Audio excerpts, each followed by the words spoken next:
This week on New Music Friday, Doja Cat featuring SZA, Kiss Me More. This is the most hyped song of the day, and if it wasn't for Doja Cat's history, I would be more excited for this. What's wrong with Doja Cat, some might ask? The answer is in her character. She has exposed her white supremacy ideology on the site TinyChat, speaking in epithets to express her anti-black hatred. On top of doing songs that mock black victims of police violence that didn't do nothing, she is clearly an enemy to black people who is getting mass promotion. At a time where Paul Pierce could be fired for a social media post with strippers, someone like Doja Cat is given mass promotion for doing much worse. Others may ask, isn't she black? No, she's not.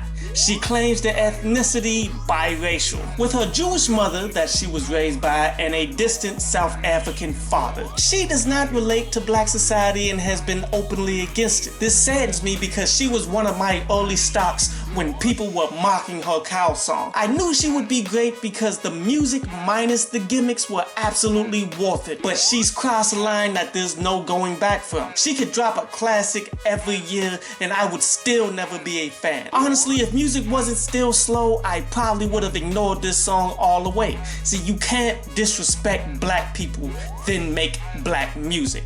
And as I listen to this, meh, think Say So but with SZA. This music would make an absolute killing if roller rinks was still the thing to do. Definitely solid vibes that better voices could have taken advantage of, but with the rollout this one has had so far and the visuals, don't be surprised if the labels attempt to force this into the Hot 100 as a hit. There are far better out there, and for those of you who won't listen to the lyrics but think that this is perfect for your kids to listen to, like Lil Nas X songs, I would recommend you actually do listen here. Like, the lyrical content is on some Nicki and Cardi B, but without the punchlines. Logic, Tired in Malibu. Speaking of biracial, here comes a man that people actually believed was retired. And I told you he would be back. My list of things that have come true continues to grow. This one was obvious though. See, rappers don't retire, instead they disappear.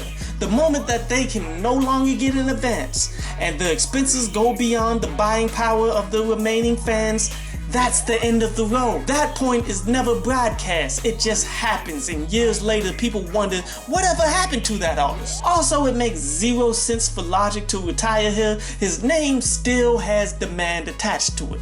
I understand that as an artist you can lose the inspiration and creativity the longer that you are in the game. It is wiser to merely take a hiatus or use your status to build other acts until you are prepared to return though. Honestly, Logic should be well beyond having to release music anyway, but the problem is he has no clue on how to find the next great artist or how to break an artist successfully. Until he figures this out or his gaming takes off to the point that it is just as valuable as his music, he'll be back until the people don't care anymore. Sadly, if he don't get there before his fans lose interest, then that's when he's probably gonna have to get a job. But okay, this song is mighty brief, but you can hear the I have an infant baby fatigue in his voice. With this time off, you can tell he hasn't really attempted to develop a new sound or put more emphasis on lyrics. Keep in mind, I've always been one of the few on YouTube to say that Logic isn't very lyrical. His flow and delivery disguises his flaws well, but his punchlines have always been lacking, and this brief freestyle exposes this again. But I'm not gonna go too deeply into it, as this track is just a variation of headline news stating that he's back. Hopefully there will be far better in the future.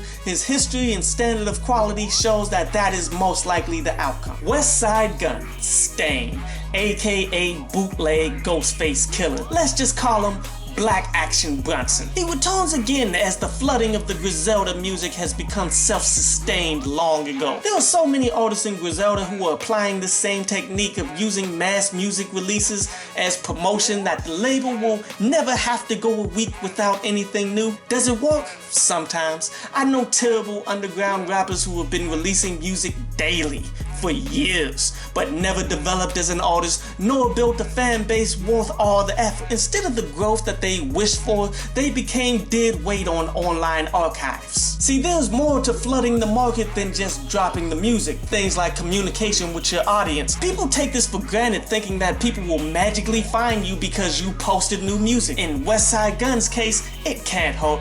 Being so close to the hottest rapper to have ever came out of Buffalo, I can't blame him for attempting to duplicate the business that brought him that level of success. Yet my issue is the lack of originality and quality music. This is why the masses only really care about Benny the Butcher. But there's nothing wrong with being the Silk the Shocker, the Master P. There's a lot of success to be had, but Westside Gunn is going to have to be better. Is this a Paul Rosenberg record label? Real Late Records? Kinda has to be, given that his image is in the artwork and he's not doing anything, not even the Eminem skits that he was known for here. Seems like Rosenberg wanted a generic Westside Gunn song for whatever compilation that he's working on. See, I like the vocab that's being presented here, but this is merely them using his lack of ability to take a song with his overhyped ad-libs and stretching it out like a DJ that missed the drop. It's not terrible, but what exactly is it but an incomplete thought? I am 100% sure the Griselda fans are going to eat this up because they're fans, not due to the quality of music. But it's this kind of lazy recording that holds back the entire imprint. Like, you can get away with this while you're underground, but now the world is watching, and this counts against you, bruh. Kid Ink, alive, aka the most slept on. Honestly, I was shocked to read that he was still signed to RCA up until 2018 after all this time, as he's never really popped to the extent of his talents. Kid Ink is a great example of you can be a really good musician, signed to a major record label, and release some quality music, but things could still not break your way. Kid Ink has released some platinum caliber songs, but somehow only have reached gold certification. Sadly, he is past his prime, as I found Miss Carl's 7 Series RSS2 to be largely unimpressive. Now, don't get it twisted, the skills are still there. See, God only takes away the things that you aren't actively exercising. Kid Ink clearly spent a large portion of his life developing himself, and he obviously will remain active no matter the changes the music industry goes through.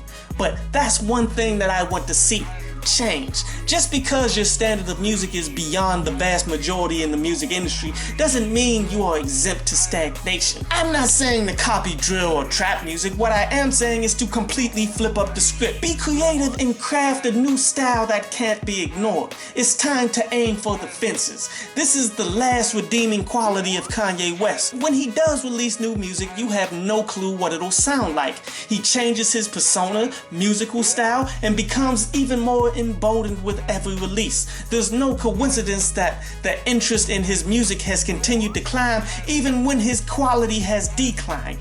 Yep, just throw that suggestion in the trash, because judging by the intro, we aren't going to get that. Not knocking it because it's good, but I've heard this before at a better stage of his career.